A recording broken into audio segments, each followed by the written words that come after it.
सबसे पहले तो मुझे आकाश ये बताओ, मेरा जर्नी और आपकी जर्नी में एक सिमिलैरिटी है कि हम दोनों ने सड़क पे बहुत धक्के खाए हैं। बिल्कुल। मैंने तो इंडिया में खाए हैं, मैंने सुना तुमने विदेशों में खाए हैं। मैंने भैया यूके में खाए हैं। तुम्हारे हिसाब से क्या जरूरी है शुरू के 4-5 साल?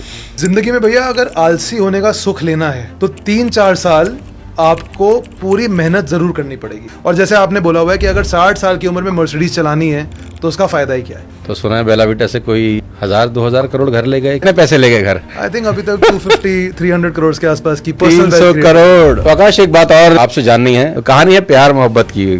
तो ये पता चला कि बेला विटा की सफलता के पीछे एक बहुत सुंदर लड़की खड़ी है। और वो होता है ना, पहला प्यार वैसे स्पेशल रहता है आपके लिए बहुत ज्यादा। बिल्कुल। 2 तरीके होते हैं भैया लाइफ में, और आई थिंक ये अगर लोग समझ जाएं तो उनके लिए बहुत अच्छा होगा। दिल टूटने पे या तो देवदास बन जाओ, या दिल टूटने पे देवदास जैसी पिक्चर बना लो। बात है, वायरल लाइन आ गई है ना। कहते हैं फ्रंट बेंचर के पास हर क्वेश्चन का आंसर होता है, बैक बेंचर के पास हर प्रॉब्लम का सॉल्यूशन होता है। क्योंकि आलसी होता है ना। आप किन लोगों के साथ बैठते हैं, किन लोगों के साथ आप बात करते हैं, किन लोगों की बातों को अलाउ करते हैं अपने कान में जाने के लिए। क्योंकि मैं हमेशा से बोलता हूँ कि खाने में अगर आपके कोई जहर मिला दे तो इसका इलाज है, लेकिन अगर कान में कोई जहर डाल दे, इसका इस दुनिया में किसी के पास इलाज नहीं। क्या बात। अगर मेरे आसपास के सारे लोग ही ऐसा है, मेरा मोहल्ला ही ऐसा है, तो मेरी क्या गलती है यार? तो मैं क्या करूं? कोई गलती नहीं है। Change it. How? You are not a tree. Okay. आप पेड़ नहीं हो कि एक जगह लग गए तो साला हट नहीं सकते। आजकल तो पेड़ भी हट जाते हैं। मैंने वो कहावत सुनी थी कि hard times create successful people, successful people create great times, but these great times create spoiled people which bring back the hard times. Shoe company Nike के फाउंडर फिल नाइट की कहानी आपको अपनी एक केस स्टडी में बताई थी, जिन्होंने सड़कों पर जूते बेचने से अपनी कंपनी को दुनिया की सबसे बड़ी शू कंपनी बना दिया। फिल नाइट से तो कभी मुलाकात नहीं हो सकी, लेकिन आज उस नौजवान से आपको मिलवाने जा रहा हूं जिन्होंने सड़कों पर परफ्यूम बेचकर अपनी कंपनी को इंडिया की टॉप पोस्ट कंपनी में से एक बना दिया। खुद सड़कों पर पसीने में तरबतर होकर लोगों को अपनी परफ्यूम की खुशबू से महका दिया। सिर्फ 4 सालों में उनके परफ्यूम आज पूरे देश के लोग लगा रहे हैं। आज के इस बेहद इंटरेस्टिंग पॉडकास्ट में मेरे साथ हैं मेरे छोटे भाई और दोस्त, the perfume man of India, founder of Bella Vita, Akash Anand. उनसे आपको मिलवाऊं, इससे पहले आपको यह बता दूं कि यह पॉडकास्ट आपकी जिंदगी का सबसे शानदार पॉडकास्ट होने जा रहा है। एंजॉय करिए।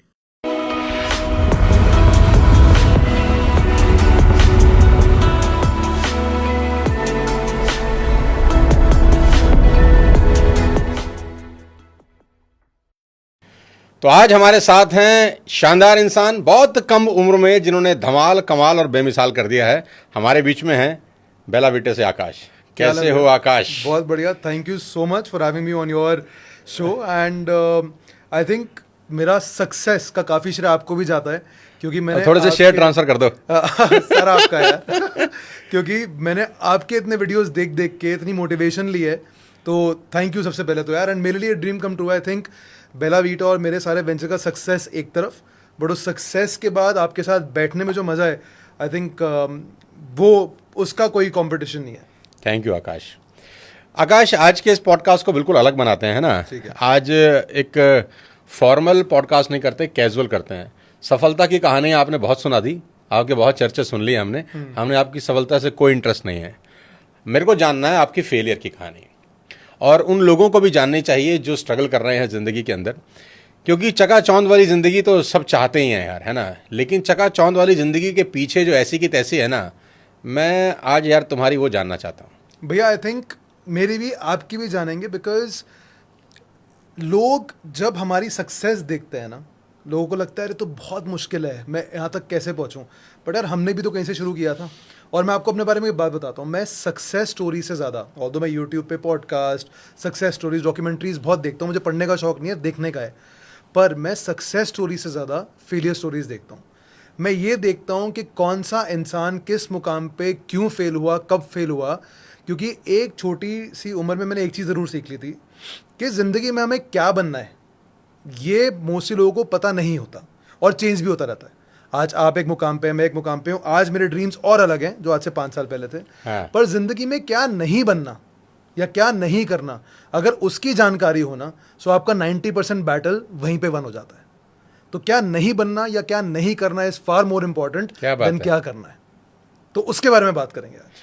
तो सबसे पहले तो मुझे आकाश ये बताओ कि मेरा जर्नी और आपकी जर्नी में एक सिमिलैरिटी है हाँ। कि हम दोनों ने सड़क पे बहुत धक्के खाए हैं। बिल्कुल। मैंने तो इंडिया में खाए हैं, मैंने सुना तुमने विदेशों में खाए हैं। मैंने भैया यूके में खाए हैं, तो आई थिंक आप भी डोर टू डोर सेल्स करते थे। हाँ, और घर घर मैं जाके भी- माल बेचते थे। हाँ, मैं भी डोर टू डोर सेल्स करता था। मैं स्काई टीवी बेचता था, जो इंडिया में टाटा स्काई है, हाँ, हाँ। वो यूके में 2009-10 में स्काई टीवी होता था। तो मैं बर्मिंघम में, लंदन में स्काई टीवी बेचता था। घर घर जाना पड़ता था घर उसके घर लिए? जाना पड़ता क्या होता था प्रोसेस? भैया 100% कमीशन जॉब था। स्काई वालों ने उस कंपनी को कॉन्ट्रैक्ट दिया हुआ था कि जाओ और हमारे स्काई टीवी के जो बॉक्सेस हैं, HDMI बॉक्सेस जब लॉन्च हुए थे, वो बेचो। 100% कमीशन। आई थिंक हमारे को 80 पाउंड मिलता था पर सेल पे, पर डब्बे पे। अच्छा। और मैंने उसी वक्त 18 लोगों की टीम बनाई। उस टीम को खुद सिखाता था, खुद सेल भी करता था। सर्दी हो, गर्मी हो, जो मर्जी हो, मैंने दिन निकाले हैं एक एक स्नीकर्स की चॉकलेट और एक रेड बुल का कैन, ये अच्छा। पीना, ये खाना, और जाके डोर्स नॉक करने और ना सुनना सीखना। भैया 100 दरवाज़ों पे खटखटाने के बाद 3 दरवाजे या 4 दरवाजे में आपको एंट्री मिलती थी और एक दरवाजे के बाद सेल होती थी। और आई थिंक वो जो ना सीखने की प्रैक्टिस थी ना, वो वहाँ से आई। और आपने भी यही किया है, डोर टू डोर सेल्स। कितना ज़रूरी है किसी यंगस्टर के लिए ये जानना कि सड़क पे ऐसी तैसी उसकी लाइफ का सबसे इम्पॉर्टेंट काम है जो उसको करना चाहिए? मैं क्वेश्चन कंप्लीट कर लेता हूँ आकाश, क्योंकि बहुत सारे लड़के लड़कियाँ जो किसी कॉलेज में जाते हैं या किसी यूनिवर्सिटी में एडमिशन लेने जाते हैं, उनका दिमाग में रहता है कि जैसे ही हम पास आउट होंगे हमको एक एसी केबिन मिलेगा, बाहर एक पीएन खड़ा होगा, बेल बजाएंगे, वो कॉफ़ी लेकर आएगा और अल्ट्रा लग्जरी लाइफ होगी। तुम्हारे हिसाब से क्या ज़रूरी है शुरू के 4-5 साल? जिंदगी में भैया अगर आलसी होने का सुख लेना है तो 3-4 साल आपको पूरी मेहनत ज़रूर करनी पड़ेगी। देखो लाइफ में ना कोटा होता है, मैंने तो ये समझा है। हर इंसान की लाइफ में हर चीज़ का कोटा है। मेरे फादर ने मुझे सिखाया था। तो छोटा सा एग्जांपल है कि जब मैंने नया नया विस्की पीना शुरू किया तो मेरे फादर ने मुझे सिखाया, देख बेटा, तेरे को अगर विस्की पीनी है तो अब तेरे ऊपर है, तो हफ्ते में 5 बारी पी या तो हफ्ते में 1 बारी पी। हफ्ते में, क्योंकि तेरा एक कोटा होगा, लेट्स से तेरी विस्की का कोटा पूरी जिंदगी का 100 लीटर का 100 लीटर है। अब तू 100 लीटर को 1 साल में कंज्यूम कर ले, या तो उस 100 लीटर को अगले 25-30 साल में कंज्यूम कर। तेरे ऊपर है। वो तेरे ऊपर है। हाँ। तो लाइफ में जो आपको लग्जरी चाहिए, अगर आप उस लग्जरी के लिए मेहनत थोड़ी थोड़ी थोड़ी थोड़ी करोगे तो आपको वो लग्जरी 60-65 साल में मिलेगी या 70 साल में मिलेगी। जो लोग रिटायरमेंट फंड में जोड़ जोड़ के उस वक्त फाइनेंशियली फ्री होते हैं। और जैसे आपने बोला हुआ है कि अगर 60 साल की उम्र में मर्सिडीज चलानी है तो उसका फायदा ही क्या है? कोई मज़ा नहीं आता। कोई मजा नहीं आता। तो आप जब वो अपनी पढ़ाई के बाद या 12वीं ये के आपने बाद, कहाँ सुन लिया 60 साल में मर्सिडीज चलानी है तो उसका कोई फायदा नहीं है? यार मैं आपके इंटरव्यूज और टॉक्स देख के बड़ा हुआ हूँ। मैंने आपसे बड़ा हुआ हूँ का मतलब मैं कोई दादा थोड़ी हूँ यार। नहीं यार, बड़ा ऐसे बड़ा बड़ा हुआ हुआ यार। मतलब आप मुझे तो मुझसे- बुड्ढा बुड्ढा फीलिंग हो जाएगी यार अभी। आप मुझसे 10 साल बड़े हो एंड मैंने आपकी बहुत टॉक सुनी है। तो और वो बात मेरे मन में बैठ गई थी कि यार अगर जिस तरह के मुझे कपड़े पहनने हैं, जिस तरह की छुट्टियों पे जाना है, जिस तरह की गाड़ी चलानी है, वो अगर 60 साल में चलाऊंगा तो फ़ायदा क्या होगा? चलाने का मज़ा तो अभी है ना, कि चलाऊं, 4 लोग देखें, मज़ा आए, पार्टी करें, उस चीज़ में एंजॉयमेंट है। पर वो करने के लिए वो जो 5 साल मराई है, जो 5 साल मेहनत करी है, लोग 25 साल में उतनी मेहनत करते हैं जितनी मैंने 5 साल में करी। क्या करा उस 5 साल में? सेम गोज फॉर यू भैया। उन 5 साल पर पहले तो उस पर आते हैं कि 5 साल क्यों ज़रूरी है वो मेहनत करनी सबके लिए। जब तक आप ऑन ग्राउंड नहीं जाओगे, जब तक आपको नहीं पता कि रियल भारत या रियल जनता क्या है, तब तक आप लाइफ में किसी भी तरह का धंधा या प्रोडक्ट नहीं बना सकते। It is very important to have on ground experience. और मैं तो कुछ वीडियो भी आपके देख रहा था यार आकाश की, अपना आपने छाती पे यहाँ कैमरा लगा रखा है जी। और एक कंपनी के ओनर बनकर, हाँ। जिसकी कंपनी की वैल्यूएशन कोई 5-7 हज़ार करोड़ की है, मुझे नहीं पता यार, कोई डेटा गलत हो तो भैया माफ़ कर देना है ना। तो एक तो करोड़पति लोगों के साथ बैठकर बात करने में थोड़ी सी मुझे घबराहट भी होती है यार, हमारे पास पैसे नहीं है यार, और ये भाई साहब 5-5 हज़ार करोड़ की कंपनियां बना रहे हैं। भैया ऐसी पोजीशन आप जैसी भगवान सबको दे, तो एवरीवन विल बी हैप्पी। तो मैं ये जानना चाहता हूँ कि इतनी बड़ी कंपनी का एक ओनर अपने छाती पे कैमरा लटका के शॉपिंग मॉल में जाके अपना प्रोडक्ट एक एक आदमी को चेक करा रहा है, परफ्यूम स्प्रे कर रहा है उसके हाथ में और उससे पूछ रहा है बताओ ये कौन सा परफ्यूम है, कितने का आता होगा। सड़क पे उतर कर इतनी बड़ी कंपनी का ओनर ऐसा जाता है, इन्फिनिटी कॉम्प्लेक्स नहीं होता और शर्म नहीं आती? नहीं, और आपको नहीं लगता कि मुझे एसी केबिन में बैठना चाहिए? इतनी बड़ी कंपनी को ओनर तो अब बनाओ ना। जब वो वीडियो बनाने शुरू किए थे तब तो कुछ भी नहीं था, तब तो कंपनी नई नई शुरू हुई थी। अब जब वो कंपनी नई नई शुरू हुई, ये कौन सा आइडिया है लेकिन आकाश कि खुद कैमरा लगा के बाजार में अपना ही माल बेचने निकल जाना? बड़ा अच्छा एग्जाम्पल है। सोचो आपने आज एक मिठाई की दुकान खोली फरीदाबाद में, आपने मेन मार्केट में या कहीं भी एक छोटी सी मिठाई की दुकान खोली। अब आप दुनिया को कैसे बताओगे कि आपकी मिठाई बेस्ट है? खुद ही चिल्लाओगे ना, दुकान के बाहर खड़े होके आवाज लगाओगे ना कि यार एक बारी मेरी मिठाई चखो तो सही। हम सरोजिनी नगर जाते हैं, मार्केट में जाते हैं, वहां पे कपड़े वाला आवाज लगा रहा होता है ना हाँ, कि 100 में हेलो 3, 100 में ब्रदर, 3, 100 में 3 है। हेलो मैडम, आओ मैडम देखो ना, मैडम ये देखो, ये पहनो, ये पहनो। तो जब तक आप साला अपने प्रोडक्ट के बारे में दुनिया को खुद नहीं बताओगे तो कोई और कैसे आपके बारे में बताएगा? जब तक अपने आप को नहीं बेच पाओगे तो आप ये कैसे एक्सपेक्ट कर सकते हो कि कोई सेलिब्रिटी आके मेरा माल बेच देगा? इट इज़ वेरी इंपॉर्टेंट कि आपने जो मेहनत करके चीज़ बनाई है, एक बार ही ठोक बजा के, कैमरा लगा के, या फिर कैमरा ना भी हो, ऑडियंस के पास जाओ और उनका रियल रिएक्शन देखो। मैंने बस एक चीज़ अलग करी, यही अगर मैं बिना कैमरा के जाता मेरे को सेम फीडबैक मिलता। मैंने थोड़ी इनोवेशन करके कैमरा खुद लगा लिया कि यार दुनिया को दिखाऊं कि लोगों का रिएक्शन क्या है, और वो ऐड इतनी वायरल हुई कि उसके बाद वो कॉन्सेप्ट ही बन गया। और एक बारी जब ना सुनने की आदत मिल गई और एक बारी जब लोगों का फीडबैक मिल गया, उसके बाद भैया चाहे मैं छोटा रहा या कंपनी बड़ी हुई, आदतें वही रहेंगी। आपकी जो फाउंडेशन बन जाती है वो ज़िंदगी भर वही रहेंगी। और मेरी आज भी वही फाउंडेशन है। मैं आज भी कोई नई कंपनी चलाऊंगा, सेम कैमरा लगा के लोगों के पास जाऊंगा और अपने प्रोडक्ट ट्राई करा के दुनिया को दिखाऊंगा कि देखो कितने बढ़िया हैं। तो यार जितने भी लोग सुन रहे हैं, मैं तो आकाश से बड़ा इंस्पायर हो रहा हूँ, और वो ये समझ पा रहा हूँ कि सड़क पे खुद ऐसी तैसी करानी इस दुनिया का सबसे इम्पॉर्टेंट काम है हर बिजनेस ओनर के लिए। जब वो इनिशियली स्टार्ट करता है अपने प्रोडक्ट पे, अगर उसको भरोसा है कि हाँ यार मैं क्रांतिकारी सामान बना चुका हूँ, अब मुझे खुद हल्ला मचाना है सड़क पे जाकर, और उसमें कोई इन्फीरिटी कॉम्प्लेक्स नहीं है, उसमें कुछ ऐसा नहीं है कि मैं सड़क पे क्या करूँ, मैं भी देखता हूँ कोई शोरूम टाइप खोल लूँ, कहाँ नहीं, ऐसा कुछ नहीं है भैया। क्रांतिकारी प्रोडक्ट बनता ही नहीं है, क्रांतिकारी प्रोडक्ट दुनिया आपको बनाकर देती है, जो लोग नहीं समझ पाते। छोटा एग्जांपल बताता हूँ आपको, एक्सपेरिमेंट है।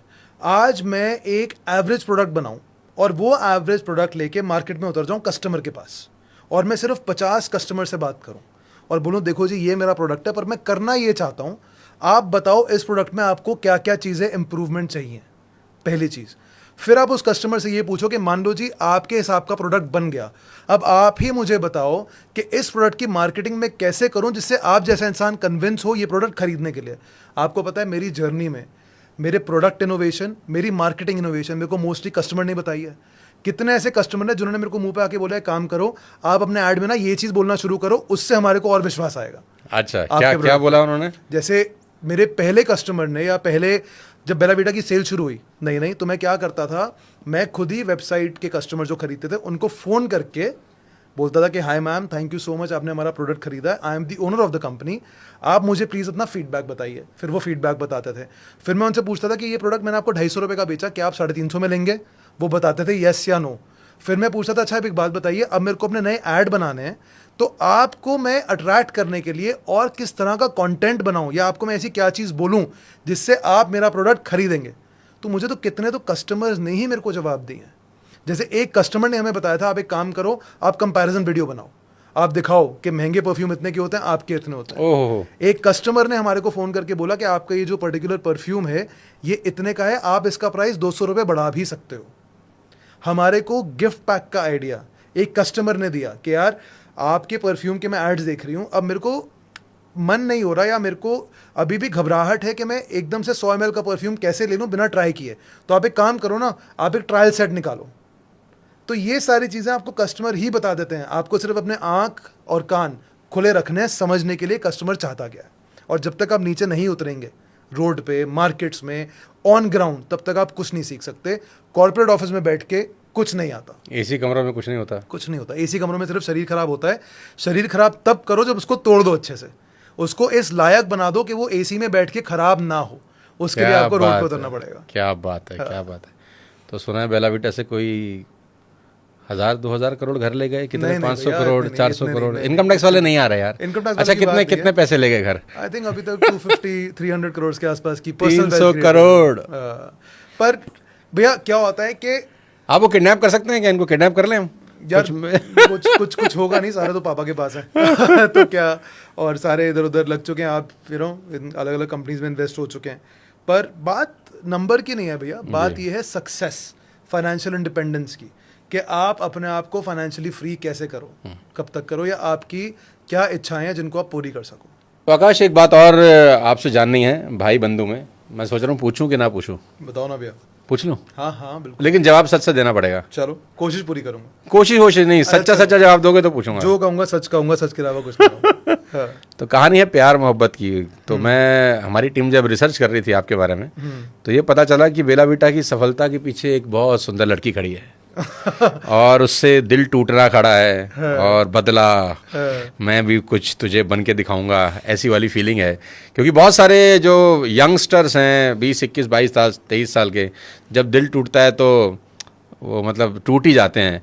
लेकिन आकाश का दिल टूटा तो आकाश ने रिकॉर्ड तोड़ दिए। क्या कहानी है भैया? कहानी क्या सच्चाई है कि अफेयर था बहुत स्ट्रॉन्ग। कौन सी उम्र की बात है? स्कूल टाइम की बात है भैया।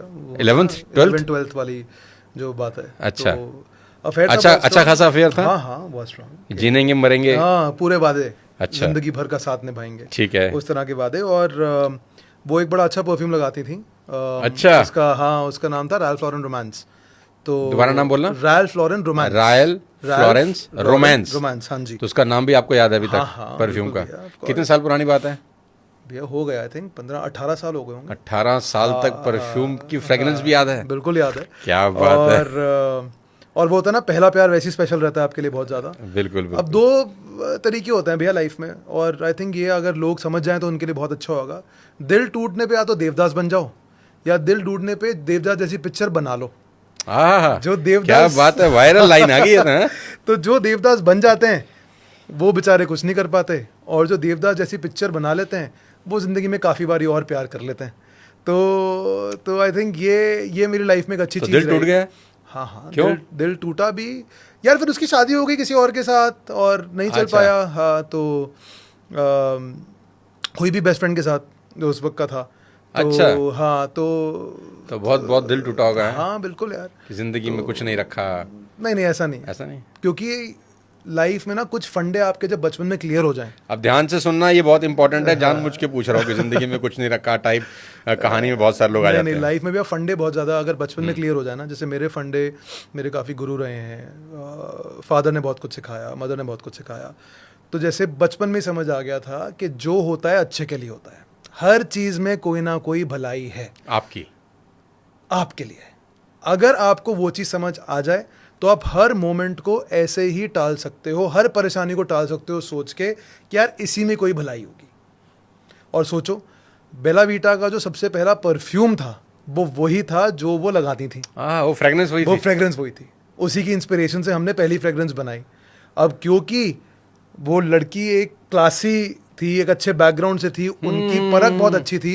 अब मुझ जैसे को क्या पता परफ्यूम कौन सा अच्छा है कौन सा नहीं है। मैं रिसर्च में कितने महीने लगा देता।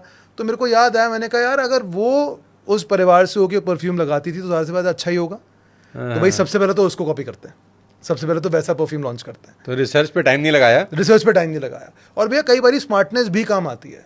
अब मैं उसी परफ्यूम में अगर टाइम लगाता रिसर्च करने में कि कौन सा परफ्यूम करूँ, सूंघता 100 लोगों को सूंघाता, मैंने पहले देखा कि वर्ल्ड में टॉप 10 परफ्यूम क्या चलते हैं, और उन टॉप 10 परफ्यूम्स को ही उन्हीं का इंस्पिरेशन लॉन्च किया फ्रांस से उनको इंपोर्ट करके। और जाहिर सी बात है यार, जो कंपनियां ऑलरेडी इतनी मार्केटिंग करके अपने टॉप 10 परफ्यूम पूरी दुनिया में बेच रही है और लोग उसकी खुशबू से यूज्ड टू हैं, तो जब वैसी मिलती जुलती खुशबू निकालोगे तो ऑब्वियसली लोग उसको एक्सेप्ट करेंगे। अच्छा, तो बिल्कुल डिट्टो कॉपी कर दिया खुशबू को? डिट्टो कॉपी हो नहीं सकती खुशबू कभी भी, फिर भी बट उसके 9500 के आसपास, अराउंड 90% सेम। एंड लोगों ने बड़े अच्छे से एक्सेप्ट किया। एंड प्राइस पॉइंट ऐसा था कि हर बंदा अफोर्ड कर पाया, तो कंपनी को बहुत ज़्यादा बूस्ट मिला, मुझे बहुत ज़्यादा कॉन्फिडेंस मिला। और उसके बाद फिर हमने अपना खुद का प्लांट लगाया, खुद से सारी चीज़ें करी। लेकिन वो निकल के वहीं प्यार से आया सब।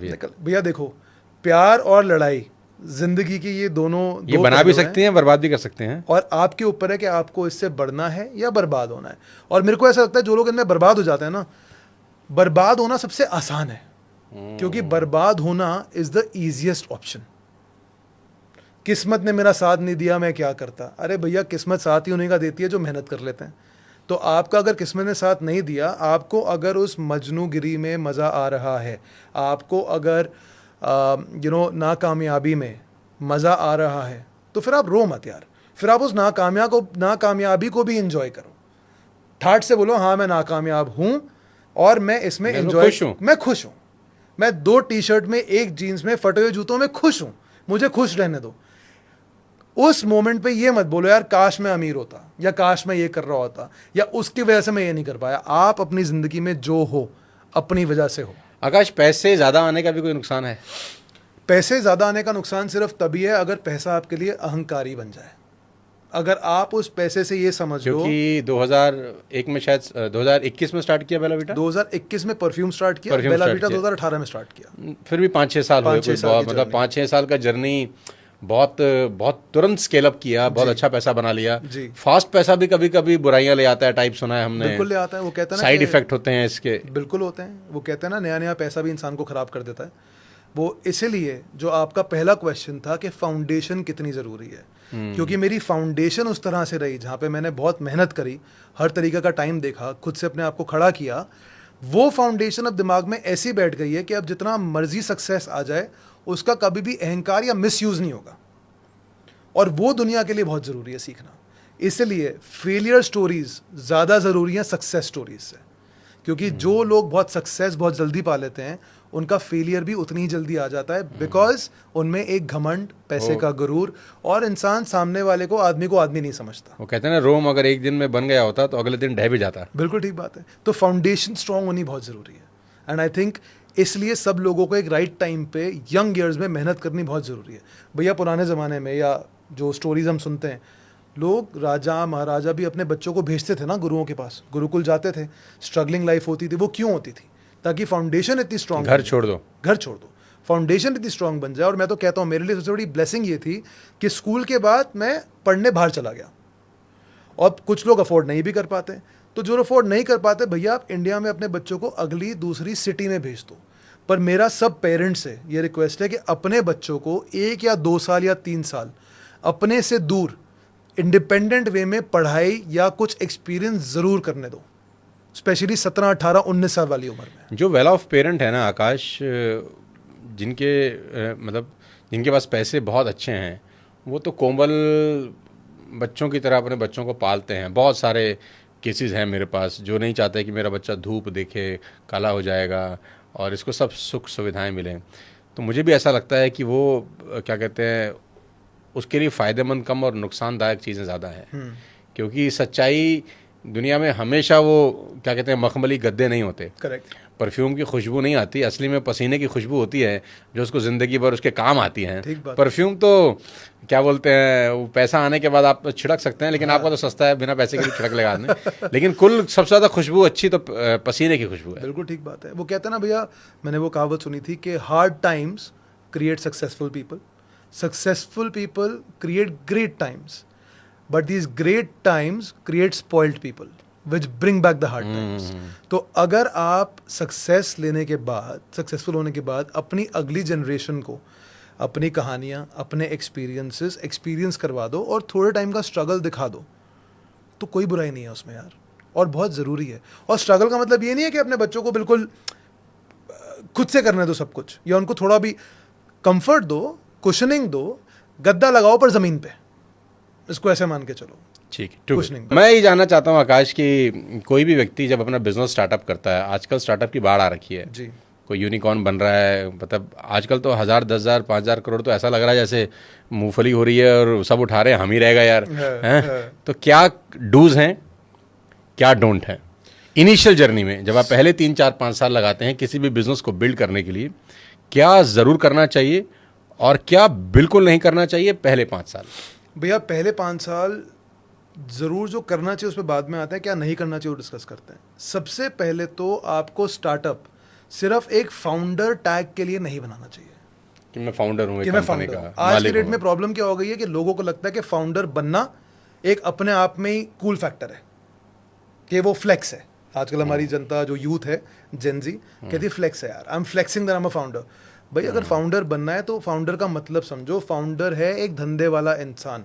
अगर आप दिन के 16-18 घंटे देने के लिए रेडी हो, स्ट्रेस लेने के लिए रेडी हो, ना सुनने के लिए रेडी हो, हर काम खुद करने के लिए रेडी हो, तो प्लीज़ फाउंडर बनो। क्योंकि लोग सिर्फ चकाचौंध देख के फाउंडर बन जाते हैं कि अगला बंदा फाउंडर है तो मैं भी बनूंगा, लोग उसके पीछे की मेहनत बहुत बारी मिस कर जाते हैं। तो पहला, फाउंडर तभी बनो जब आपको वो चीज़ सच्ची में एक्साइट करती हो। सिर्फ 100 लोग फाउंडर बन रहे हैं तो मैं भी बन जाता हूँ, वो वाली कहानी नहीं। दूसरा, पैसे के पीछे मत भागो। पैसा मतलब फंडिंग। मोस्टली लोगों को लगता है, मोस्टली कहानी जो स्टार्टअप की मुझे आज समझ में आ रही है वो है कि कैसे भी करके ब्रांड बढ़ाओ, फंडिंग मिल जाए, अपन ले और अपन निकल जाए वहाँ से। तो अब एक चीज़ समझो, जो इंसान पैसे लगा रहा है, क्या वो बेवकूफ़ है? लोगों को तो यही लग रहा है। और यही प्रॉब्लम है क्योंकि जो लोग पैसे लगा रहे हैं, आई डोंट थिंक उनसे, अब तो मैं भी एंजल इन्वेस्टिंग करता हूँ, जो लोग पैसे लगा रहे हैं उनसे ज़्यादा समझदार तो कोई भी नहीं है, क्योंकि उनको पता है कि जिस कंपनी में पैसे लगाऊंगा वो कंपनी कितनी चलेगी या नहीं चलेगी, और फाउंडर में कितना दम है, या फाउंडर का इंटेंट क्या है। और ये इंटेंट बहुत जल्दी दिख भी जाता है हम जैसे इन्वेस्टर्स को, कि यार फाउंडर स्टार्टअप सिर्फ पैसे उठाने के लिए कर रहा है, या फाउंडर सच्ची में कुछ बदलाव लाना चाहता है, या कुछ चेंज लाना चाहता है, या सच्ची में कुछ करना चाहता है लाइफ में। तो आप अगर धंधा बनाओगे, जो धंधा अपने आप इन्वेस्टर को खींचेगा, आपको उस पर फोकस करना चाहिए। आप ये मत सोचो इन्वेस्टर आएगा तो मैं धंधा बनाऊंगा, और लोग ये सोचते हैं कि यार कोई और मुझे पैसे दे और फिर मैं अपना धंधा बनाऊं। ऐसा नहीं होता। आप धंधा बनाओ और आपको पैसे देना दुनिया आपके पीछे आ जाएगी। आप धंधा तो बनाना शुरू करो, आप एक स्टेप तो रखो। बहुत लोग मैं देखता हूँ कि सिर्फ एक आइडिया लेके, एक पेपर पे आइडिया लिखा, अच्छी सी पीपीटी बनाई और शुरू हो गए कि यार ये मेरा आइडिया, मेरे को पैसे दो। अरे पहले कुछ कर तो लो। 100 दुकानें खोलने का आइडिया बहुत अच्छी बात है, एक दुकान तो खोल लो। 100 प्रोडक्ट बनाना है, बहुत अच्छी बात है, एक प्रोडक्ट तो बना लो। उसमें प्रॉफिटेबिलिटी आ जाए, टर्नओवर बढ़ना शुरू हो जाए। प्रॉफिटेबिलिटी ना भी आए, मार्केट एक्सेप्टेंस आ जाए। एक चलो एग्जांपल देता हूँ। अभी पीछे एक फाउंडर मेरे पास आया, उसको एक ब्रांड बनानी थी एक प्रोडक्ट की। अब मैं इन्वेस्ट कर रहा हूँ उनकी ब्रांड में, तो मैं प्रोडक्ट नहीं बताऊंगा। लेट्स से मुझे ये मग्स की ब्रांड बनानी है। तो उन्होंने बोला कि सर मेरे को ये मग की ब्रांड बनानी है, अब मेरे को इसके लिए 1 करोड़ की फंडिंग चाहिए। तो मैंने पूछा क्यों?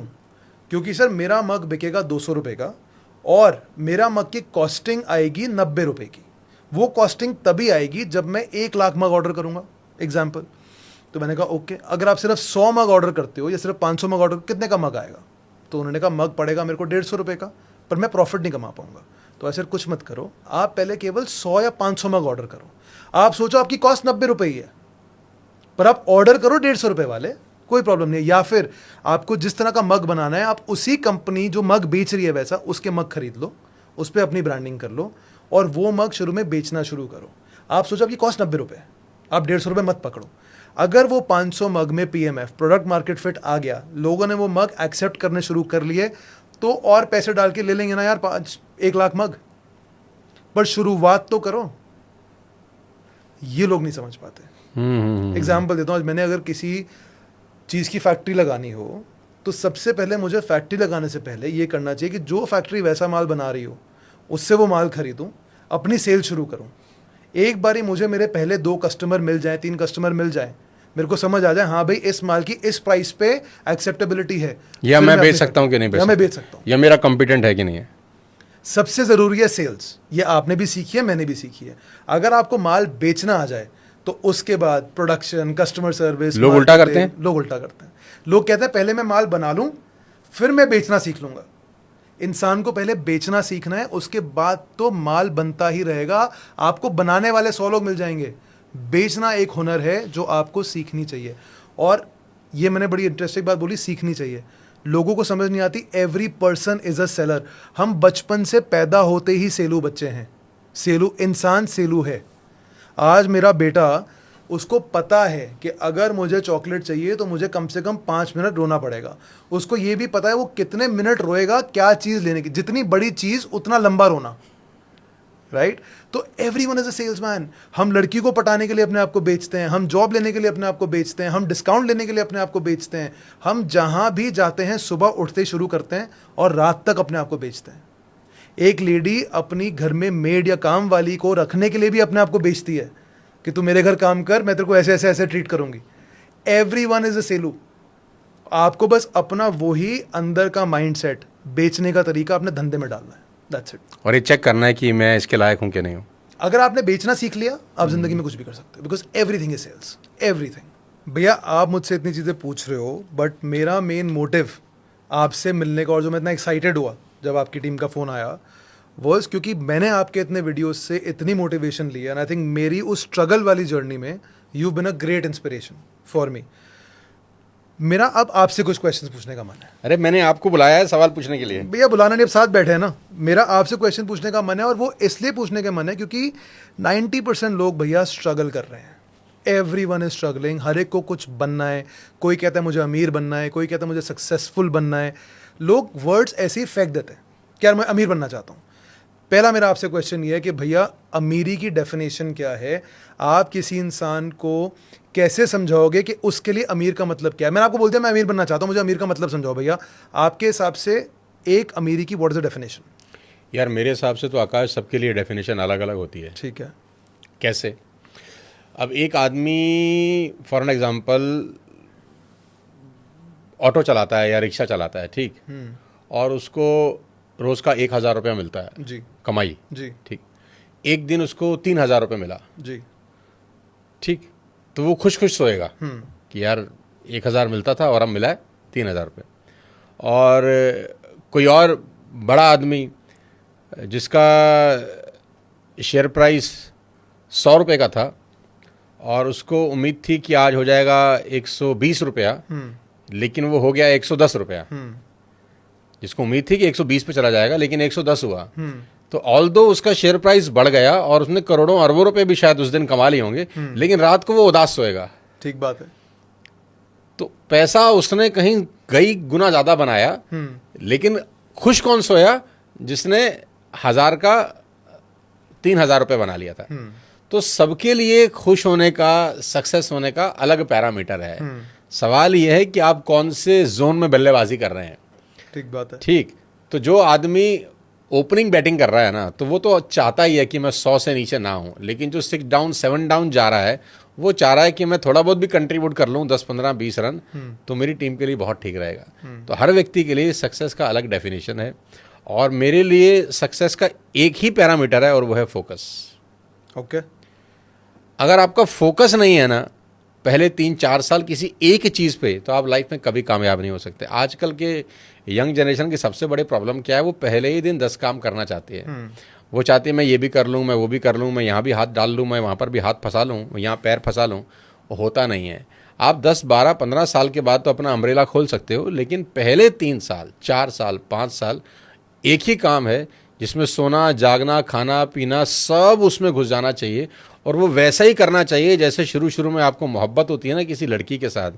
तो दिन रात, सुबह शाम, उठते बैठते, खाते पीते सिर्फ उसी का ध्यान रहता है। करेक्ट। आप लंबी लंबी बातें करते हैं उससे 3 घंटा, 4 घंटा, 5 घंटा। इवन जो लड़के लड़कियां सुन रहे हैं जो इस मोहब्बत में के दौर से गुजर रहे होंगे, पूरी रात बिना सोए उससे बात चलती रहती। क्या बात कर रहे हैं नहीं पता, करेक्ट, लेकिन बात कर रहे हैं, ना थक रहे हैं ना परेशान हो रहे हैं। तो काम से मोहब्बत वैसी होनी चाहिए जैसे माशूका से होती है। तो अगर आपको वो मोहब्बत जो माशूका से हो रही है वो काम से हो जाए पहले 3 साल, कि उठते बैठते, खाते पीते, सोते जागते सिर्फ उसी का ध्यान है, थक नहीं रहे, पूरा पूरा रात बात कर रहे हैं, नहीं थक रहे, वो आपको सफलता पे लेके जाती है। लेकिन जहां आपका फोकस गड़बड़ा जाता है, जहां आपको थकावट महसूस होने लगती है, तो इसका मतलब आप सही काम में नहीं है। मुझे कभी कभी लोग बोलते हैं कि आप हमको मोटिवेट करिए इस बिज़नेस को काम करने के लिए, तो मैं कभी कभी खुद ही अपने बिज़नेस पे या अपने पैरों पे कुल्हाड़ी मारता हूँ ये बोलकर कि अगर आपको मोटिवेशन का ज़रूरत है तो आप गलत काम में हैं। ठीक बात है। भाई आपको मोटिवेशन का ज़रूरत ही क्यों है? आप काम वो कीजिए जिसको करने में आपको मजा आए। नहीं, एक काम करना है तो वो करना है ना, बात खत्म होगी। अब इसमें मोटिवेशन कहाँ से आ गया? ठीक बात है। अब आपको घर जाना है फॉर एन एग्जांपल, यहाँ से निकलने के बाद अब मैं आपको मोटिवेट थोड़ी करूंगा कि यार आकाश तुमको घर जाना बहुत ज़रूरी है, ये है जो चीज़ करनी है so at the end of the time करनी है। तो मेरे हिसाब से फोकस का बहुत बड़ा रोल है, और पहले 3-4 साल जो भी आप काम कर रहे हैं उससे वैसे ही मोहब्बत करें जैसे अपनी माशूका से करते हैं, 200% रिजल्ट आता है। क्या बात है, क्या बात है। और मैं इसमें बस ये ऐड करूंगा कि मेरे लिए जो सक्सेस का मंत्र है ना, मेरी डेफिनेशन, और वो सबके लिए लागू हुआ है, आई थिंक दैट इज़ भैया फाइनेंशियली फ्रीडम। मतलब पहली चीज़, आपको रात को खुश सोना है। जो इंसान रात को खुशी से सोने जा रहा है, मेरे हिसाब से वो सक्सेसफुल है। क्या बात है। अब रात को खुशी से सोने के लिए आपकी ज़िंदगी की 3 पैरामीटर हैं जो मीट होने चाहिए। 3 पहलू, जैसे रोटी, कपड़ा, मकान, और एक है कंपनी। अगर आपने अपनी सेटिस्फैक्शन के हिसाब से आज रोटी खाई है, ग्रेट। अगर आपने अपने सेटिस्फैक्शन के हिसाब से कपड़े पहने हैं, ग्रेट। अगर आप अपने सेटिस्फैक्शन के हिसाब के छत के नीचे सो रहे हैं कि आपका पंखा, एसी, कूलर जिसमें आप कंफर्टेबली सो पा रहे हैं, ये तीनों चीज़ें अगर आप अपने लिए प्रोवाइड कर पा रहे हैं, और चौथा, जिन लोगों के साथ आप सो रहे हैं या जिन लोगों के साथ मैंने दिन बिताया है, वो लोग अगर आपके चाहते हैं और जो करते हुए बिताया है, आपकी लाइफ में खुशी 100% है, आप सक्सेसफुल हो। अब वो 2 लाख रुपए महीना हो, लाइफ सॉर्टेड है। लाइफ सॉर्टेड है। अब चाहे आप ऑटो चला रहे हो या आप मर्सिडीज चला रहे हो, जो मर्जी कर रहे हो, अगर आपने ये 4-5 चीज़ें अपनी लाइफ में पाली, अपनी एक्सपेक्टेशन को रियलिटी से मैच करते हुए, लोग ये नहीं करते। एक लड़का, लड़की या बच्चा या एक नया नया ग्रेजुएट ये नहीं बोलता मुझे गाड़ी लेनी है, वो ये बोलता है मुझे मर्सिडीज लेनी है। भैया पहले तुम अपने नीचे 4 पहिए लगाओ, वो ऑल्टो भी हो सकती है। पहले अपनी नेसेसिटी पूरी कर लो, 4 पहिए लगा लो, उसके बाद मर्सिडीज की तरफ भागो, वो गाड़ी तुम्हारे को हेल्प करेगी।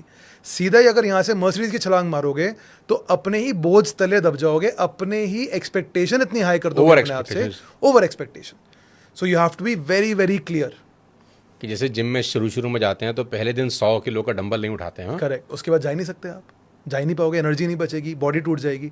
धीरे धीरे धीरे धीरे एक सीढ़ी, दूसरी सीढ़ी, तीसरी, चौथी सीढ़ी। लेकिन यंगस्टर को कैसे समझाएं इन बातों से? मैं आपके साथ बातें ही भगवान करे कि हमारी अगली 15-20 मिनट की बातें इतने यंगस्टर्स से पहुंच जाएं कि जो ज्ञान आपको, मुझे अपनी अर्ली एजेस में मिल गया था, इनको भी वो ज्ञान मिले, ताकि वो भी अपनी एक्सपेक्टेशन के हिसाब से अपना सक्सेस पाए। यार हमको तो याद है, हम घर घर जाके जब डोरबेल बजाते थे अपना माल बेचने के लिए, तो आधे दरवाजे तो मुंह पे बंद हो जाते थे। बिल्कुल ठीक बात है ना। और परफ्यूम आप बेचते हैं, हमने तो पसीना ही स्मेल किया है। ठीक बात। और मुझे लगता है कि मेरे जैसे बहुत लोगों ने पसीना स्मेल किया है, जो आज एसी कमरे में बैठकर महंगे महंगे परफ्यूम लगा रहे हैं।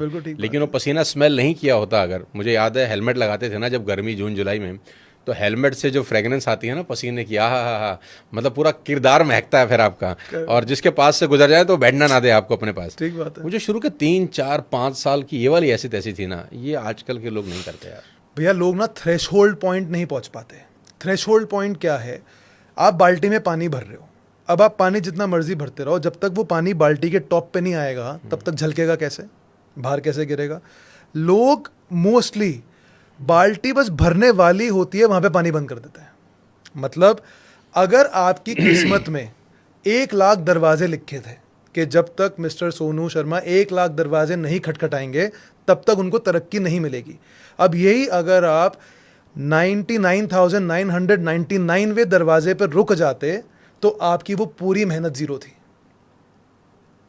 तो कंसिस्टेंटली लगे रहना बहुत जरूरी है। ये बिल्कुल आकाश वैसे ही है, मतलब जैसे कि जो स्टीम इंजन है ना वो 212 डिग्री पे ही चलता है। ठीक बात है। आपका पानी जिंदगी भर अगर 211 पे उबलता भी रहे ना तो आपकी गाड़ी चलती नहीं है। वो 212 तक पहुंचना है, वो बाल्टी को ऊपर तक छलकना है। बिल्कुल। अगर 210 डिग्री तक भी उबलता, 210 डिग्री भी गर्म होता ही होगा ना, ऐसा तो नहीं कि नहीं गर्म होता, लेकिन चलेगा कब? जब वो पानी 212 पे हिट करेगा। तो बहुत सारे लोगों का पानी जिंदगी भर 207, 208, 209, 210 पे उबलता रहता है। कहने को वो मेहनत हो रही होती है, गर्म भी होता है, लेकिन किसी काम का नहीं होता। तो हमें भैया एक चीज़ अब डिस्कस करनी चाहिए, और ये ऑडियंस के लिए हमारी बहुत ज़रूरी है, यंगस्टर्स के लिए, कि चाहे लड़का हो लड़की हो, जो मर्जी हो, ऐसे क्या 5 कैरेक्टरिस्टिक होने चाहिए एक यूथ में जिनसे उसका सक्सेस बहुत बड़ी प्रोबेबिलिटी बन जाए? देखो, मैं जहाँ तक समझता हूँ आकाश, कि आप जिस फील्ड में महारथी बनना चाहते हैं जी, आपको उसका कीड़ा हो जाना चाहिए। आपको ऐसा सोचना चाहिए कि अगले 5 साल में या अगले 3 साल में इस पर्टिकुलर फील्ड की नॉलेज मुझसे ज़्यादा किसी को नहीं होनी चाहिए। ठीक है। और वो कैसे होगी? वो सिर्फ और सिर्फ पढ़ाई करके होगी। आपको आपकी फील्ड के टॉप 5-10 लोगों को ढूंढना चाहिए। वो लोग क्या क्या कर रहे हैं ये आपको पता होना चाहिए, क्या क्या करके यहाँ तक पहुँचे हैं पता होना चाहिए। वो लोग साला क्या खाते हैं, क्या पीते हैं, क्या पढ़ते हैं, ये आपको पता होना चाहिए। सफलता का बड़ा सिंपल सा फिलॉसफी है यार, कि एक सफल आदमी को देखो, जो वो कर रहा है वो करो, एक दिन आप भी सफल हो जाओगे। इसमें कौन सा रॉकेट साइंस है? पर लोग कहते हैं कि यार वो तो यहाँ तक पहुँच गया, मैं उसको देख के डिमोटिवेट हो रहा हूँ, मैं तो इतना बड़ा बन ही नहीं सकता। उसमें एक इंसान को हमेशा ये याद रखना चाहिए कि आपको जो बनना है पहले उसकी हिस्ट्री खोल लो। ये देखो जब वो इंसान आपकी उम्र का था तब वो क्या कर रहा था, और जब आप उसकी वो हिस्ट्री जान लोगे तो आपका कॉन्फिडेंस बहुत ज़्यादा बढ़ जाएगा। मैं अभी भी जब मेरे साथ लोग काम करते हैं ना, तो वो हमारा आज का रूप तो देख लेते हैं कि सर तो कॉर्पोरेट भी कर रहे हैं, सर तो सोशल मीडिया भी कर रहे हैं, सर तो ब्रांड प्रमोशन भी कर रहे हैं, सर तो ये भी कर रहे हैं, वो भी कर रहे हैं, तो हमको भी ये कर लेना चाहिए। तो मैं उनको बोलता हूँ, मेरे आज से अपना आज मत मिलाओ, ठीक बात है। मेरे कल से अपना आज मिलाओगे तो कंपैरिजन ठीक रहेगा। तो आपको ये जानना चाहिए कि अपन ने पहले 5 साल 6 साल 7 साल जो किया, क्या आप वो कर रहे हो? अगर आपको जवाब आता है हम वही कर रहे हैं, तो आप सही रास्ते पे हो। तो 5 में से 2 तो हमने सॉल्व किए। एक फोकस, हमारी 100% फोकस, मोहब्बत अपने काम से जैसी माशूका से करते हैं। बहुत बढ़िया। तो पहला, अपने काम से वैसी मोहब्बत जैसी आप माशूका से माशूक से करते हैं। दूसरा, जो बनना चाहते हो उसकी हिस्ट्री पढ़ो, उसके बारे में जिस पढ़ो। व्यक्ति के बारे में कोई ना कोई आपका आइडियल होगा। जी। अब मान लेते हैं कि कोई आदमी क्रिकेट खेलना सीखना चाहता है, तो मैक्सिमम लोगों के आइडियल कौन थे? सचिन तेंदुलकर। करेक्ट। ठीक है, तो सचिन तेंदुलकर बनने के लिए आपको ये जानना पड़ेगा कि सचिन तेंदुलकर कैसे सचिन तेंदुलकर बन गया। मैं एग्जांपल के साथ समझाऊंगा, जल्दी समझ में आएगा। तो माइकल फिलिप्स ने जब मार्क स्मिंच का रिकॉर्ड तोड़ा, हाईएस्ट नंबर ऑफ गोल्ड का इन ओलंपिक, तो उसने कहा कि मैंने पहले स्टडी की कि मार्क स्मिंच करता क्या था। तो मुझे मालूम चला कि वो 8 से 9 घंटे रोज पानी में प्रैक्टिस करता था। तो मुझे ये बात समझ में आ गई कि मुझे उसका रिकॉर्ड पानी में तोड़ने से पहले उसकी मेहनत का रिकॉर्ड तोड़ देना चाहिए। करेक्ट। अगर वो 8 घंटे पानी में बिता रहा है एज अ मेहनत, 4 साल ओलंपिक के लिए कर रहा है, तो मुझे कम से कम 8 के 12 करने हैं। ठीक बात। अगर मैं उसकी मेहनत का ही रिकॉर्ड नहीं तोड़ सकता, तो मैं प्रैक्टिकली उसका रिकॉर्ड कभी नहीं तोड़ पाऊंगा। लोग प्रैक्टिकल रिकॉर्ड तो तोड़ना चाहते हैं, लेकिन उसकी मेहनत का रिकॉर्ड को स्किप मार रहे हैं। तो लोग तो ये होगा नहीं। कर्म भूल जाते हैं, फल चाहिए। सबको फल चाहिए, और वो भी रेडीमेड मैगी टाइप चाहिए। करेक्ट। तो वो आप जिस व्यक्ति को आप अपना रोल मॉडल मानते हैं, आपको उससे ज़्यादा मेहनत कर लेनी चाहिए। उसके बारे में आपको सब पता होना चाहिए, क्या पढ़ता है, क्या करता है, उसकी चीज़ों को कॉपी करके पेस्ट कर लेना चाहिए। अगर आप ऐसा कर सकेंगे तो आप उससे भी आगे निकल सकते हैं, और अगर ऐसा आप नहीं कर सकेंगे तो आप एक एवरेज ह्यूमन बीइंग और एक एवरेज इंसान बन के रह जाएंगे। मैं स्कूल में पता क्या करता था, समर वेकेशन होती थी तो प्रोजेक्ट मिलता था कि समर वेकेशन में हम तो बैक बेंचर हैं, आप भी बैक बेंचर थे, मैं भी फेल हुआ, आप भी फेल हुए, और बैक बेंचर ही आगे निकलते हैं। तो क्या होता था, समर वेकेशन में प्रोजेक्ट मिलते थे। क्या कहते हैं फ्रंट बेंचर के पास हर क्वेश्चन का आंसर होता है, बैक बेंचर के पास हर प्रॉब्लम का सोल्यूशन होता है। क्योंकि आलसी होता है ना कि फटाफट कैसे करना पता है, टीचर डांटेगी, पूछेगी तो फटाफट सोल्यूशन ले आएगा। करेक्ट। तो समर वेकेशन पूरी मस्ती करता था। लास्ट के जब 5-6 दिन बचे होते थे, तो मैंने ना अपने स्कूल के टॉपर्स को पटाया होता था बहुत ज़्यादा, उनको खिलाता पिलाता था, घुमाता था सब कुछ। तो मैं 4-5 जो मेरे टॉप के अपने स्टूडेंट्स थे स्कूल के, उनके पास जाके उनके प्रोजेक्ट ले आता था। अब मैंने किसी का ए टेपा, किसी का बी टेपा, किसी का सी टेपा, इन सब 4-5 का टेप के अपना प्रोजेक्ट बनाता था। बेस्ट नंबर मेरे आते थे। तो आप इंस्पिरेशन लो और उसमें थोड़ी सी अपनी अकल यूज कर लो, and that's a shorter journey. तो भी हमने 2 कैरेक्टरिस्टिक तो कर लिए। तीसरा characteristic, one is focus focus plus मोहब्बत, आप उसको ऐड ऑन कर लीजिए। करेक्ट। तीसरा, second, one is focus, second is copy paste. जिसकी तरह बनना चाहते हो उसकी पूरी आप हिस्ट्री जान उसकी लो, मेहनत को बीट करो। सबसे पहले उसकी मेहनत को बीट उसकी मेहनत को बीट कर गए आप, तो उसकी सक्सेस को बीट कर सकते हो। बहुत बढ़िया। मेहनत बीट नहीं कर सकते अगर आप किसी की, तो उसकी सक्सेस को बीट नहीं कर सकते। बड़ी पंच लाइन बोल दी यार मैंने तो, है ना। और किस्मत साथ भी उन्हीं का देती है। कहते हैं ना, फॉर्चून फेवर्स द ब्रेव। आप अपनी किस्मत को इतना पटा लो अपनी मेहनत से कि किस्मत अपने आप ही आपकी मेहनत देख के आपके पास आ जाए। बिल्कुल। चले यार। तीसरा आप बताओ, 2 तो मैंने बता दिए। भैया मेरे हिसाब से सबसे one of the most important is communication. आपको भगवान ने 5 सेंसेस दिए, ठीक है ना। 1 सूंघना, सूंघना, सुनना, देखना। तो चलो आप बोलो, फिर मैं आपको रिपीट करता हूँ। एक तो देखना हो गया, देखना, एक सूंघना, सूंघना, एक टच, ये जबान का जो टेस्ट होता है, टेस्ट, और एक हियरिंग होगी, ठीक है, और एक हाथ से छूना, वो टच में आ गया, और एक बोलना, आउटफ्लो। अब आप इसमें देखो कि आपके 5 सेंसेस में से 4 सेंसेस हैं इनकमिंग के लिए, एक आउटगोइंग है, एक आउटगोइंग है। तो जो आपका सबसे कम है, आपको सबसे ज्यादा मेहनत भी उसी पे करनी चाहिए। Communication skills. Communication skills. इंसान बिजनेस में भी कम्युनिकेशन का रोल होता है क्या? हर जगह। कहाँ नहीं होता, मेरे को बताओ ना। हर जगह कम्युनिकेशन बहुत इंपॉर्टेंट है।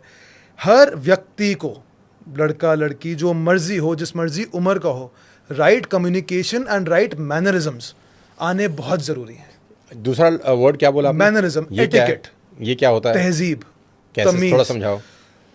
फिर कम्युनिकेशन पे भी आऊंगा। तो मैं लिफ्ट के बाहर खड़ा हूँ, लिफ्ट आ गई, लिफ्ट में लोग हैं, पहले मुझे अंदर जाना चाहिए, उनको निकलने देना चाहिए। ऑब्वियसली निकलने देना चाहिए, ठीक है ना। बहुत लोग नहीं करते, लोग पहले घुस जाते हैं। भाई साहब पहले जगह बनेगी तभी तो अंदर जाओगे। मैं फ्लाइट में जा रहा हूँ, मैं बीच वाली सीट में बैठा हूँ, मैं अनकंफर्टेबल हूँ। दुनिया को भी ये नहीं पता कि दोनों आर्म रेस्ट मेरे हैं। लोग क्या करते हैं, जो साइड में विंडो पे बैठा है, कैपिटलिज्म है, जो साइड में विंडो पे बैठा है उसकी विंडो भी हो गई और उसने मेरी आर्मरेस्ट पे भी रख लिया। ये मैनरिज्म है छोटा सा। आप लिफ्ट का एक और एग्जांपल लेते हैं। आपको लिफ्ट में ऊपर जाना है, अब आप कौन सा बटन दबाओगे, ऊपर का या नीचे का? ऊपर जाना है तो लोग सोचते हैं कि लिफ्ट कहाँ है पहले। हाँ, अगर लिफ्ट नीचे है तो तो लोग ऊपर ऊपर का वाला- दबाएंगे कि ऊपर आ मैं भी जाएगी। पहले ऐसे ही करता था। हाँ, तो मेरे को भी ये दिक्कत थी। मेरे को फिर किसी ने समझाया कि भाई ऊपर जाना है तो जहां जाना है वहां का बटन दबाओ, ये नहीं कि ऊपर से लिफ्ट को नीचे बोलो नीचे का बटन दबा के। तो एटिकेट्स और लड़की के साथ हो या किसी बुजुर्ग के साथ हो, बड़े के साथ हो, तो दरवाज़ा आपने खोलना है। आप बैठे हो, कोई आपसे मिलने आया है, आप खड़े होके हाथ मिलाओगे। कोई आपके घर से जा रहा है, आप उसको उसकी गाड़ी, उबर, ऑटो बाहर तक छोड़ने जाओगे। कोई घर में आया है पहले ही, या ऑफिस में आया पहले ही 2 मिनट में पानी ऑफर होना चाहिए। तो बहुत सारे मैनरिज्म्स, एटिकेट, तहजीब, ये लोगों में होनी बहुत ज़रूरी है, क्योंकि आप पहले 5 मिनट में किसी का दिल जीत सकते हो जस्ट बाय योर मैनरिज्म और योर एटिकेट। क्या बात है, अगर ये समझ आ जाए लोगों को, और बहुत ये छोटी सी चीज है जबकि। अरे भैया, और ये छोटी छोटी, it is actually the small things that matter.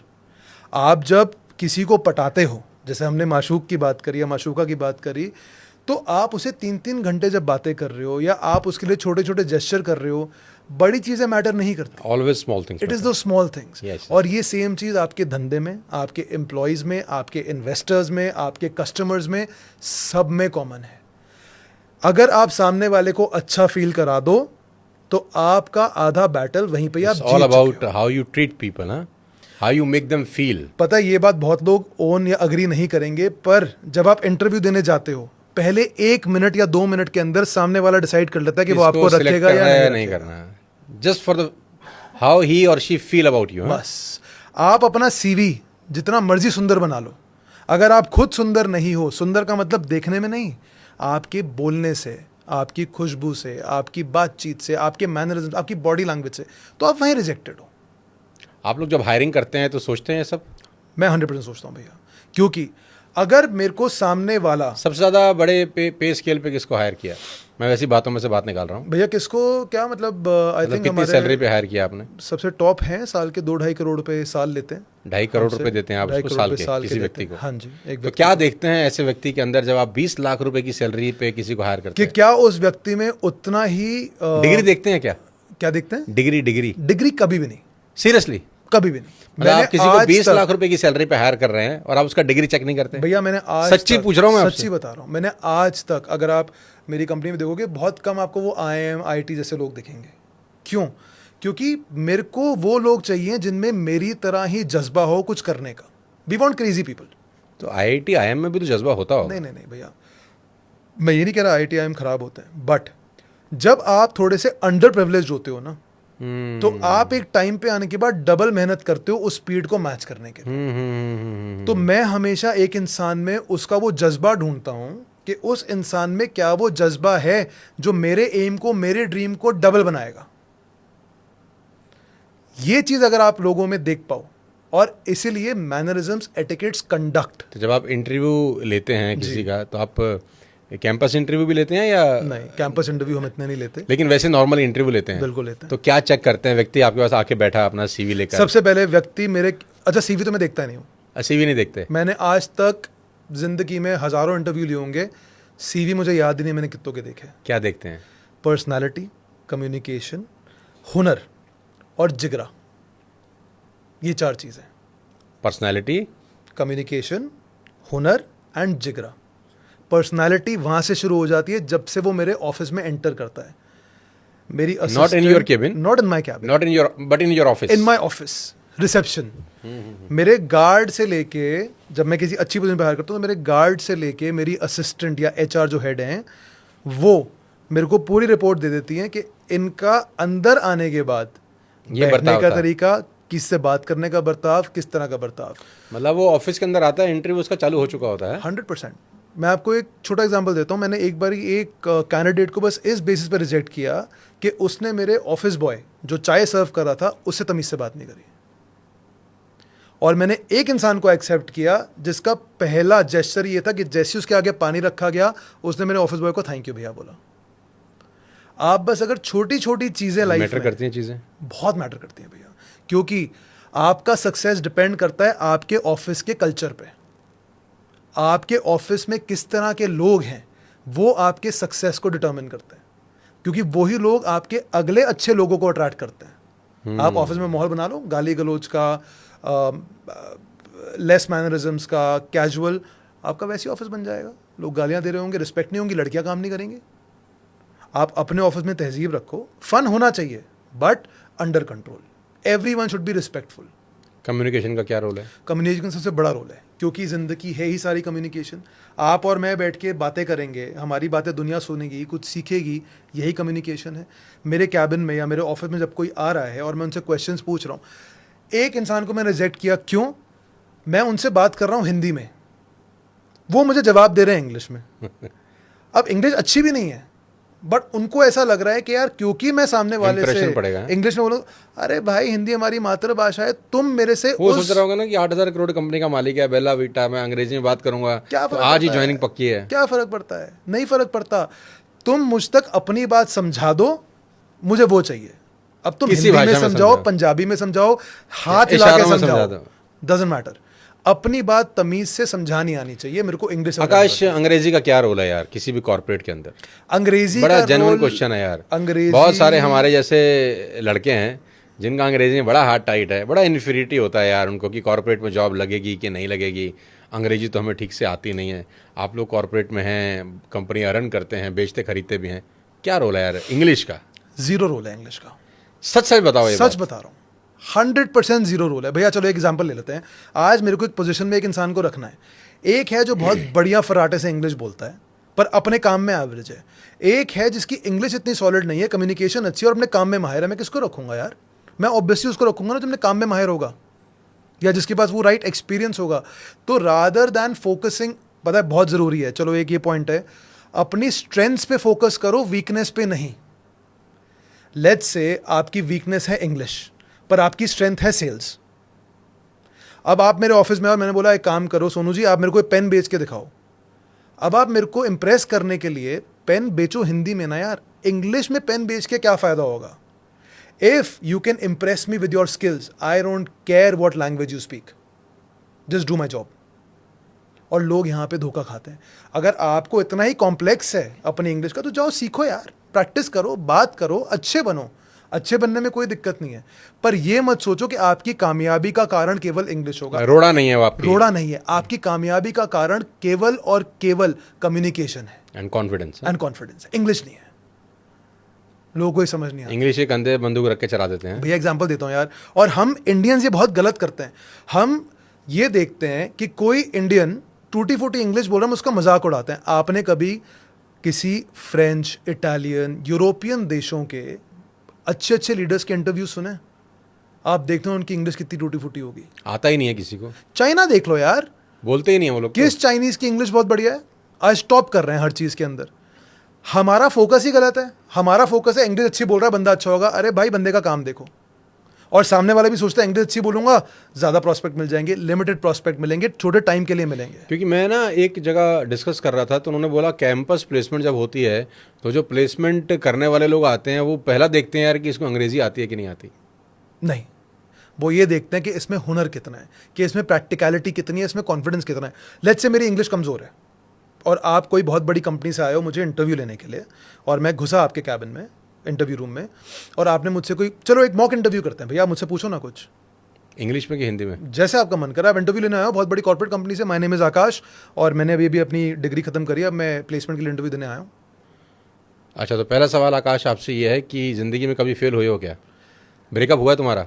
बिल्कुल हुआ है sir, but I have one question from you sir, would you like me speak in English, और हिंदी में बात कर सकता हूँ सर?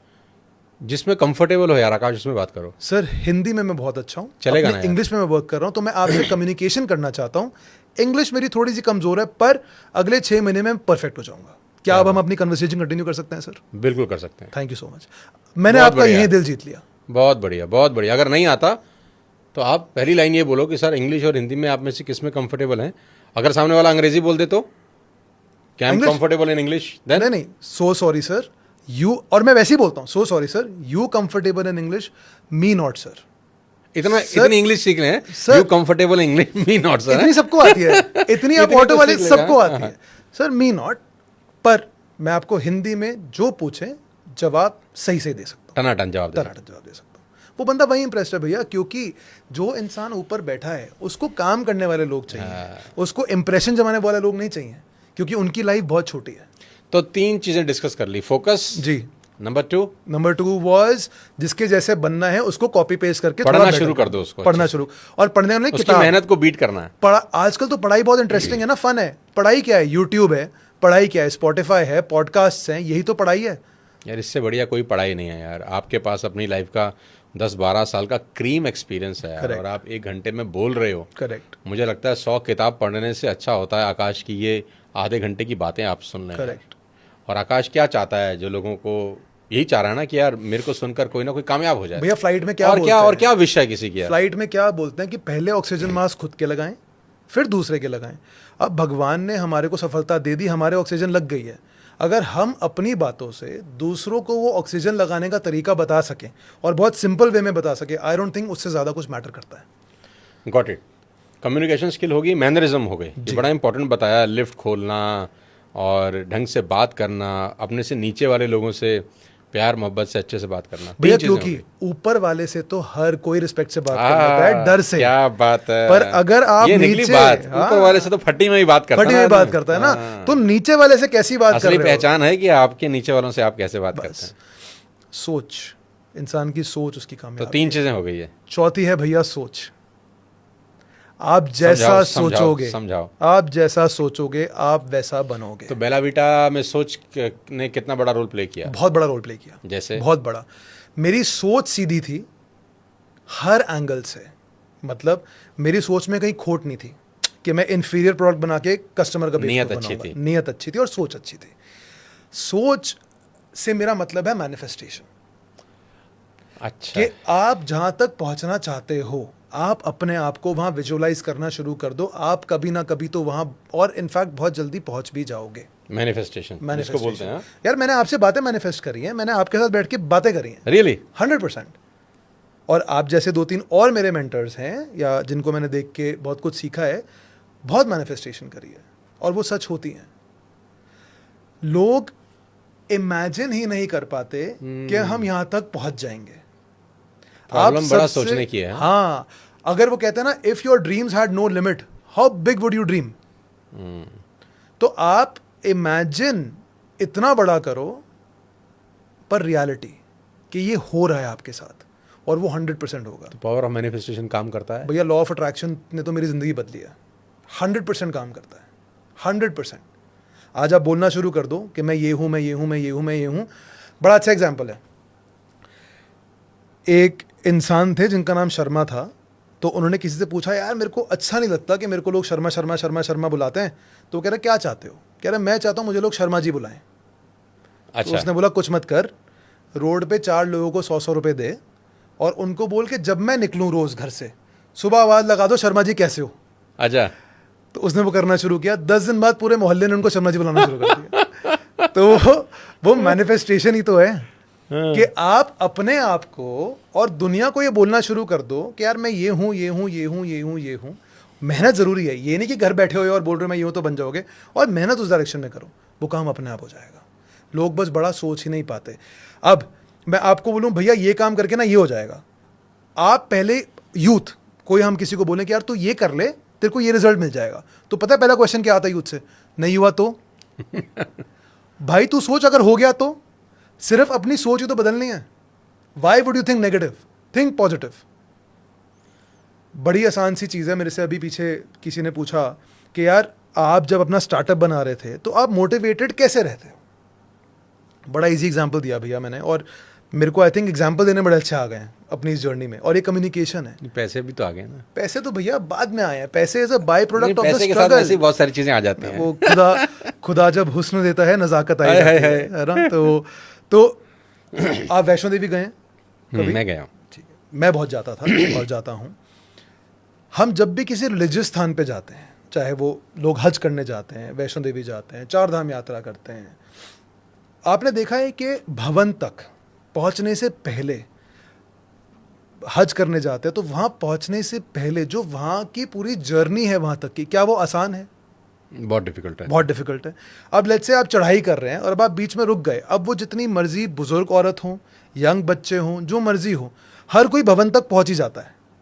क्यों? जब वो बीच में रुकते हैं तो वो क्या सोचते हैं कि यार जो मेरे को माता के दर्शन करने में फील आएगी, जो वो इमोशन आएगा, वो इमोशन है जो उनको ड्राइव करता है वहां तक पहुंचने के लिए। तो आप जिंदगी में जब भी किसी भी लक्ष्य के लिए मेहनत कर रहे हो और आप डीमोटिवेट हो रहे हो, बस ये सोचो कि जब मैं उस मुकाम पे पहुंच जाऊंगा, फ्रूट जब मिलेगा, तो मुझे जो फ्रूट मिलेगा उसका कितना टेस्ट मीठा होगा। उस टेस्ट का ट्रेलर अपने मुंह में लो, अपने आप को इमेजिन करो वो टेस्ट करते हुए, वो सक्सेस पाते हुए, और आगे बढ़ना शुरू कर दो फिर से। So start living what you want to live today, और उस ड्रीम के लिए अपनी मेहनत करो। सोच। तो हमारा पहला था फोकस एंड माशूक, कि अपने काम से प्यार करो। हमारा दूसरा था कि जिस जैसा बनना चाहते हो एक आइडल बना लो, उसकी पूरी कॉपी पेस्ट कर दो अपने तड़के के साथ, वहीं से यूनिकनेस आएगी। तीसरा था कम्युनिकेशन एंड मैनरिज्म्स। चौथा था सोच। पांचवा आप बताओ। यार मेरे लिए एक बहुत इम्पॉर्टेंट चीज़ है जो मैं अक्सर अपने प्रोग्राम में बोलता हूँ, और ये है बड़ी छोटी सी, लेकिन इसका इम्पैक्ट बहुत खतरनाक है। और वो बड़ी सिंपल सी चीज़ है, एसोसिएशन। अच्छा, एसोसिएशन, नेटवर्क। आप किन लोगों के साथ बैठते हैं, किन लोगों के साथ आप बात करते हैं, किन लोगों की बातों को अलाउ करते हैं अपने कान में जाने के लिए। ये एक ऐसी कहानी है जो लगती बड़ी सिंपल सरल, लेकिन इसका इम्पैक्ट इतना ख़तरनाक है। क्योंकि मैं हमेशा से बोलता हूँ कि खाने में अगर आपके कोई जहर मिला दे तो इसका इलाज है, लेकिन अगर कान में कोई जहर डाल दे, इसका इस दुनिया में किसी के पास इलाज नहीं है। क्या बात है, क्या बात है। आप हजार तरीके से मोटिवेटेड हो, आकाश मैं ये कर दूंगा, दुनिया जीत लूंगा, ये वो फलाना ढिमकाना, और अचानक कान में तुम्हारे कोई बोलता है आकाश होगा नहीं यार, आकाश ये कैसी बात कर रहे हो, ये नहीं होगा। तो जो तुमने जो किया था ना, बुलबुला बनाया था, जो गुब्बारा उड़ने ही वाला था, किसी ने धीरे से उसमें 25 पैसे की पिन मार दी और वो भड़ाम करके फटा, और आकाश बैक टू जीरो हो गए और पहुंच गए वापस जहां तो से इसका शुरू इलाज क्या भैया, सॉल्यूशन तो बताओ, क्योंकि हमारे को नीचे खींचने वाले। इसका सिंपल सा इलाज है, choose your association very carefully. Better रहता कि आप अकेले रहते, बनस्पत आप उन लोगों के साथ बैठ रहे हैं ना तो जिनके ड्रीम्स हैं, ना जिनकी बातें पागलों वाली हैं, ना जिन्होंने जिंदगी में कुछ बड़ा करने की सोच रखी। आज उनकी हालत कैसी हो मैटर नहीं करता, मैटर ये करता है उनकी बातों में पागलपन है कि नहीं। Correct. आज वो बेशक हो सकता है उनके पास 1000 रुपया भी ना हो, लेकिन क्या वो 1000 करोड़ की बात कर रहे हैं कि नहीं कर रहे, 500 करोड़ की बात कर रहे हैं कि नहीं कर रहे, क्या वो चैलेंज पेश कर रहे हैं मार्केट में कि नहीं पेश कर रहे। तो choose your association very carefully. वो हुआ क्या कि वो एक 5-6 लोग एक पानी की बोट में कहीं निकल गए, तो 6 लोग उन्होंने अपना फर्स्ट क्लास अपना बोट चल रहा था, उसमें से एक लड़का मेरे जैसा उठा, उसने अपनी जो चेयर थी जिस पे वो बैठा था वाटर बोट में, उसके नीचे से ड्रिल मशीन निकाल ली। अच्छा। हाँ, और उसने अपनी उसमें ड्रिल करना शुरू कर दिया। तो बाकी के 5 लोगों ने बोला भाई उल्लू के पट्टे, तो ये क्या कर रहा है, मर जाएंगे हम। तो उसने बोला देखो भैया ऐसा है, टिकट मैंने खुद की लिया है, तुमसे तो पैसा नहीं लिया, मशीन भी खुद की लाया हूँ और अपनी ही कुर्सी छेद रहा हूँ, तुम्हें क्या तकलीफ है। अब तकलीफ है कि नहीं, अरे बहुत बड़ी तकलीफ है यार, कि तू अकेला थोड़ी ना मरेगा, सबको लेके मरेगा, सबको लेके मरेगा। तो ये करता है रोल एसोसिएशन का। समझ गया। आपने उन 5 ने कोई गलती नहीं करी, लेकिन उन्होंने एक गलती करी कि उस छठे नालायक को अपने साथ बिठा लिया जिसने मरना था, और उन 5 को लेकर मर गया। एक खराब एसोसिएशन आपकी जिंदगी तबाह कर सकती है। आप कितने ही बड़े बिजनेस सेटअप कर लें, कितना ही बड़ा मैनिफेस्ट कर लें, कितनी ही बड़ी क्या कहते हैं माशूक बना लें, मोहब्बत कर लें, लेकिन एक गलत व्यक्ति अगर आपकी संगत में बैठा है तो वो सब राहु बन के सब ग्रस कर जाएगा, आपके हाथ कुछ नहीं लगने वाला।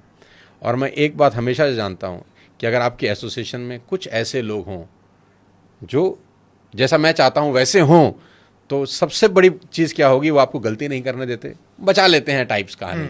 और उनके साथ रहने से ना कोई खराब आदमी भी आप पे इम्पैक्ट नहीं डाल पाता।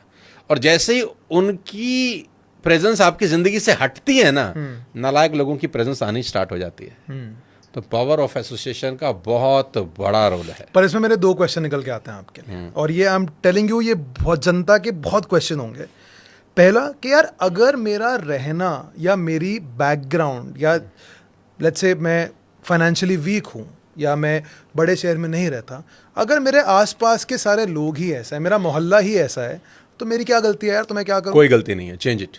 How? You are not a tree. Okay, आप पेड़ नहीं हो कि एक जगह लग गए तो साला हट नहीं सकते, आजकल तो पेड़ भी हट जाते हैं। ठीक बात है। Change it. अगर आपको लगता है कि आपकी सराउंडिंग आपको वो एटमॉस्फेयर नहीं प्रोवाइड कर पा रही, चेंज इट। देखो, गूगल हिंदुस्तान में क्यों नहीं बना?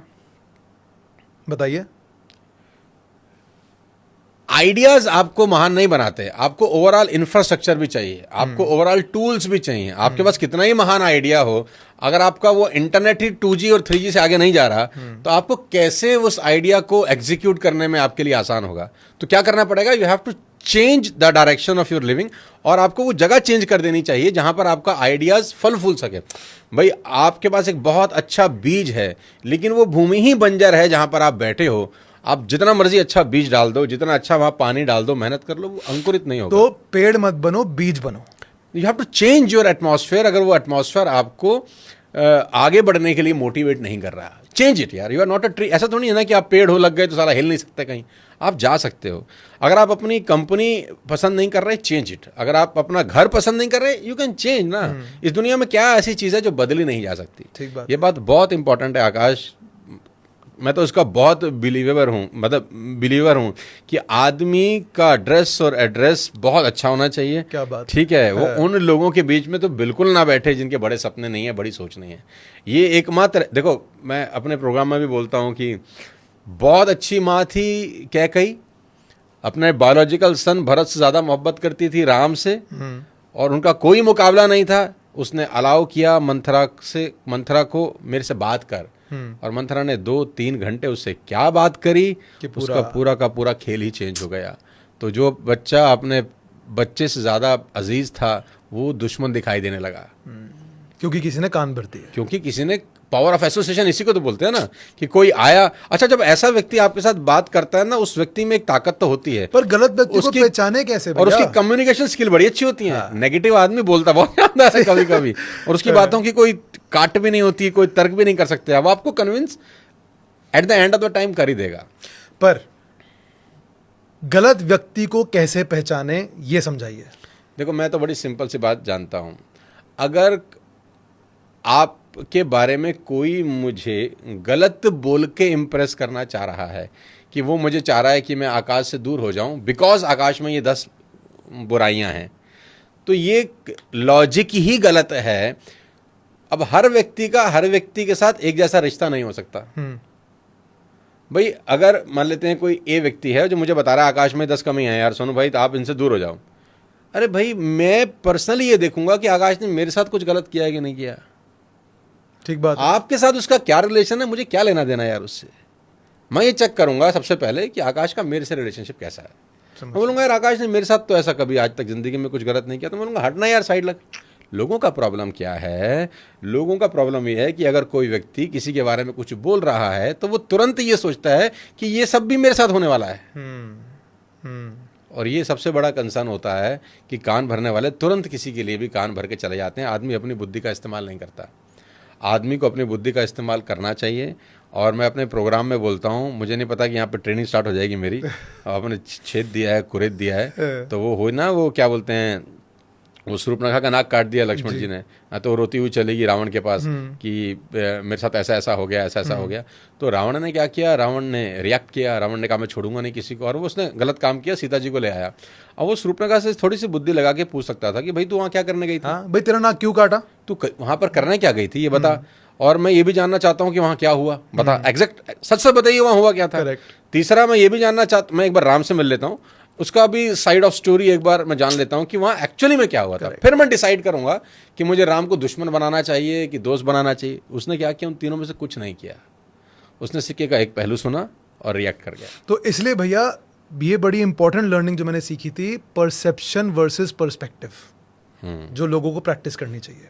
अब आप और मैं बैठ के बात कर रहे हैं, आप और मेरी लड़ाई हो गई किसी भी बात पे, मैं आपकी तरफ कुछ फील कर रहा हूँ, आप मेरी तरफ कुछ फील कर रहे हैं, ये हम दोनों का एक दूसरे की तरफ परसेप्शन है। अब हम अपने ही बॉडी से उठ के बाहर चले जाते हैं और हम अपने दोनों को third as a party third party approach देखते हैं कि यार सोनू जी ने क्या कहा, आकाश ने क्या कहा। और जब आप उस तरीके से हम दोनों की वो कॉन्वर्सेशन पूरी व्यू कर लोगे, आपको इंस्टेंट क्लैरिटी आ जाएगी कि भाई कौन गलत है कौन सही है। आपको अपनी गलती भी पता लग जाएगी, सामने वाले की भी, और वो कभी भी झगड़ा होगा और ही आकाश नहीं। मैं इसमें एक बात और जानता हूँ कि हमेशा एक बात ये सोचो, जब दो लोगों में लड़ाई हो रही है या बहस हो रहा है, तो इस बात को हमेशा मान के चलो कि दूसरा वाला व्यक्ति भी सही हो सकता है। ठीक बात है। जरूरी नहीं है कि आप सही होंगे, दूसरा वाला व्यक्ति भी सही हो सकता है। आप भी तो गलत हो सकते हो ना यार, कि आप उससे बहस कर रहे हो किसी भी एक टॉपिक के ऊपर, ये भी तो चांसेस है ना, 50% चांसेस तो ये भी हैं कि सामने वाला व्यक्ति भी तो सही होगा। और अगर आपको ऐसा ये अंदर से हो कि सामने वाला व्यक्ति सही हो सकता है, तो बहुत सारे सॉल्यूशंस ऑटोमेटिकली निकलना शुरू हो जाएंगे। तो ये मेरा व्यू है। एसोसिएशन पे एक लास्ट क्वेश्चन कि आज आप सक्सेसफुल हैं, मुझे ऊपर वाले ने थोड़ा सक्सेस दे दिया है, मैं तो आपसे कितने सालों से मिलना चाहता हूँ, बट मेरी वो हैसियत ही नहीं थी मैं आपके सामने बैठ पाऊँ।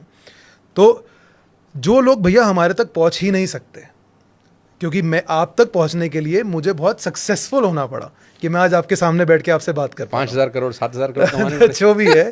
तो आज जो लोग ये सोचते हैं कि यार सोनू जी इतने बड़े आदमी है, आकाश सक्सेसफुल है, ये हमसे बात वो कैसे कर रहे हैं या हम तक वो कैसे और पहुंचे, कैसे हमसे सीखे हैं, कैसे हमसे सीखे, यार सिंपल तरीका हमें है अपनी ना। संगति कैसे बनाए। अरे देखो, गांधी के साथ रहने के लिए गांधी का जिंदा होना जरूरी नहीं है। गांधी के साथ रहने के लिए आपको एक किताब खरीदनी है गांधी की और उसको पढ़ लेना है। अगर आप सुबह चाय पे गांधी को पढ़ रहे हैं तो ऐसा समझ लीजिए गांधी साथ ही बैठे हैं ना यार। क्या बात है। तो आकाश और सोनू शर्मा जी से मिलने के लिए आपको ज़रूरी नहीं है उनसे मिलना है, उसको फ़ोन करना है। आप इस पॉडकास्ट को आराम से कान में ईयरफोन लगा के 1 घंटा देख लेंगे तो आप समझ लीजिए कि साथ बैठ के ही चाय पी रहे हैं। तो वो मैं कहता हूँ ना भैया, मेरे 3-4 जो बेस्ट फ्रेंड्स हैं, मैं आपको उनका नाम गिनवाऊंगा तो आप हैरान हो जाओगे। अच्छा, जेफ बेजोस है, एलन मस्क है, आपके बेस्ट फ्रेंड हैं? विराट कोहली है, सचिन है, ये मेरे बेस्ट फ्रेंड्स हैं। मैं क्या जाऊँ यहाँ से, निकल जाऊँ? नहीं, अब ये बेस्ट फ्रेंड्स क्यों हैं? कैसे हैं? क्योंकि मैं इनकी बातें सुनता हूँ, मैं इनके पॉडकास्ट सुनता हूँ, इनके इंटरव्यू सुनता हूँ। आप मेरे बेस्ट फ्रेंड थे इतने सालों तक, जब तक मैं आपको नहीं मिला था। यार एक तरफा प्यार होता है ना, आप अपने आइडल से एक तरफा प्यार कर लो, उनकी बातें सुनो, उनके स्ट्रगल सुनो, उनसे सीखो और उनके जैसे बनने की कोशिश करो। आप उनसे बातें करना शुरू कर दो अपने मन में, और उनकी तरह चैट जीपीटी क्या करता है, जेन एआई क्या कर रहा है, जेन एआई यही कर रहा है ना कि एक इंसान की पर्सनालिटी कॉपी करके उसी के स्वभाव में जवाब दे रहा है। तो आज अगर मैं आपका इंटरव्यू या आपके 50 वीडियो देख लूंगा ना, तो ह्यूमन इंट्यूशन इतनी स्ट्रांग है कि मेरे को पता चल जाएगा कि अगर मैं ये प्रश्न पूछूंगा तो सोनू जी इसका जवाब कैसे देंगे। मुन्ना भाई में जो महात्मा गांधी जवाब दे रहे हैं वही कहानी है ना पूरी। क्या बात है। हाँ बिल्कुल ठीक बात है। वो पढ़ इतना रहा है, उनको इतना पढ़ रहा है कि ऐसा लग रहा है गांधी साथ ही बैठे हैं।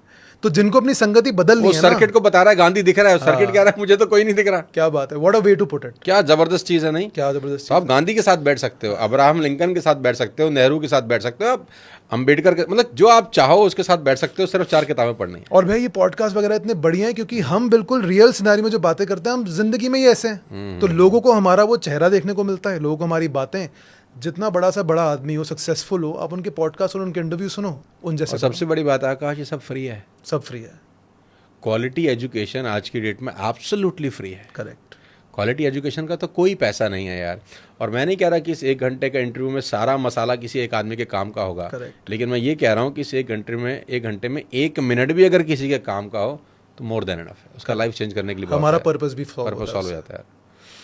तो अच्छा, लास्ट में तो ये सवाल आपसे पूछ लूँ, टी शर्ट का राज। हाँ ये सवाल तो पूछ सकता हूँ ना, ये unicorn.ai नई क्या बोला है, ये 5-7 हज़ार करोड़ के व्यक्ति ने एक टी शर्ट सी पहन रखी है। मैं पूछ लूँ क्या है कहानी? भैया हम ऐसी खामा का सूट पहन के घूम रहे हैं यार। आप अपने आप में एक ब्रांड। आप जब अच्छा जो लोग करोड़पति हो जाते हैं ना वो टी शर्ट पे आ जाते हैं, मैंने ये भी सुना है। ये ठीक है क्या? एक बहुत वो पुरानी सेइंग है दैट जैसे मार्क जकरबर्ग है तो भाई साहब टी शर्ट पहन के घूम रहे हैं।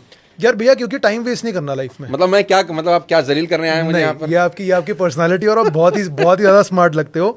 एक्चुअली टाइम वेस्ट नहीं करना यार। सुबह एक अपनी ब्लैक टी शर्ट पहनो, जीन्स पहनो, बाहर निकल जाओ, काम करो, वापस घर आओ, आराम करो। ठीक। तो ये unicorn.ai में एक नया स्टार्टअप भैया अभी लॉन्च किया है, 6 महीने से ये बना रहा हूँ। अगेन जैसे आप बोलो ना संगति, ये संगति सॉल्व कर रहा है। तो आज की डेट में यूनिकॉर्न का मतलब है you and I connect. You and I connect. Connect, कौन का के है, KONNECT। हम लिंक्डइन पे, मैंने आपको पता है लिंक्डइन पे और इंस्टाग्राम पे कितनी बारी मैसेज किया है, पर आपने देखा भी नहीं होगा क्योंकि आपको हज़ारों करोड़ों मैसेज आते होंगे, राइट? अच्छा। हाँ, अब यूनिकॉर्न में क्या है, यूनिकॉर्न में लेट्स से मैं एक जूनियर मैनेजर हूँ, मुझे सीनियर मैनेजर बनना है। The best person to take advice भैया is the person who is been there done that और who is currently doing it.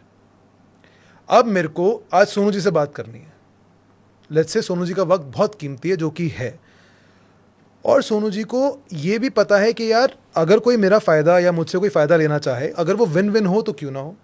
तो लेट्स से भैया आप चार्ज करिए 50,000 रुपये घंटा, एग्जाम्पल दे रहा हूँ। अब मैं आपको अफोर्ड कर सकता हूँ, मैं आज मुकाम पे पहुँच गया हूँ कि मैं आपसे 1-to-1 बात करने के पैसे दे सकता हूँ।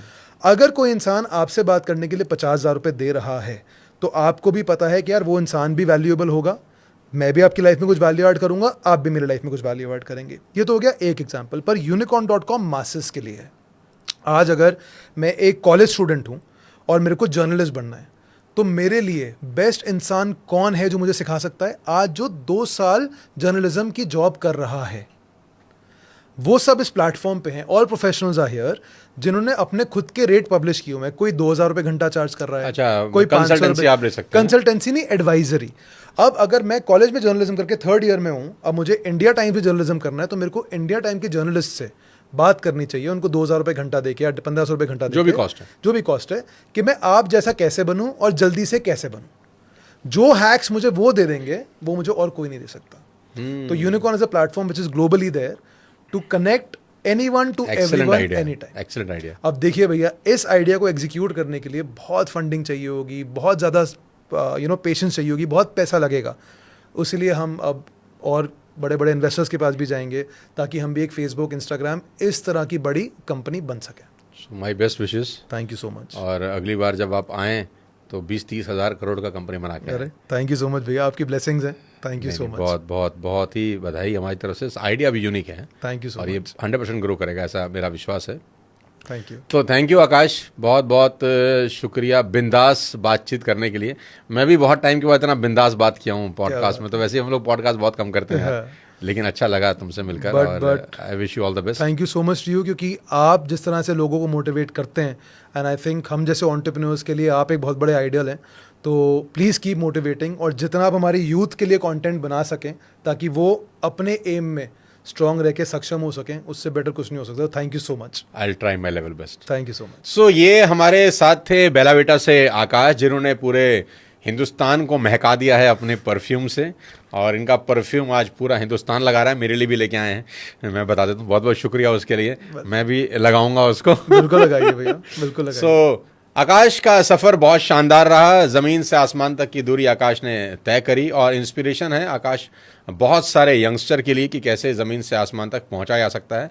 लेकिन आकाश के साथ की गई इस कन्वर्सेशन में एक सबसे इम्पॉर्टेंट पहलू जो मुझे लगा वो है मेहनत।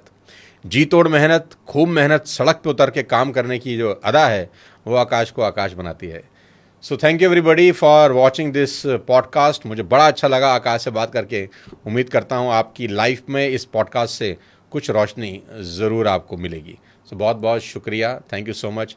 Thank you Akash for sparing your precious time. भैया कभी भी बुलाओ यार, यू आर एन इंस्पिरेशन। बहुत बहुत शुक्रिया। थैंक यू एवरीबडी, और अगले किसी और शानदार व्यक्ति के साथ फिर जल्दी मुलाकात करेंगे। तब तक अपने स्वास्थ्य का ध्यान रखिए। Thank you so much. जय हिंद। Thank you Akash. Thank you भैया।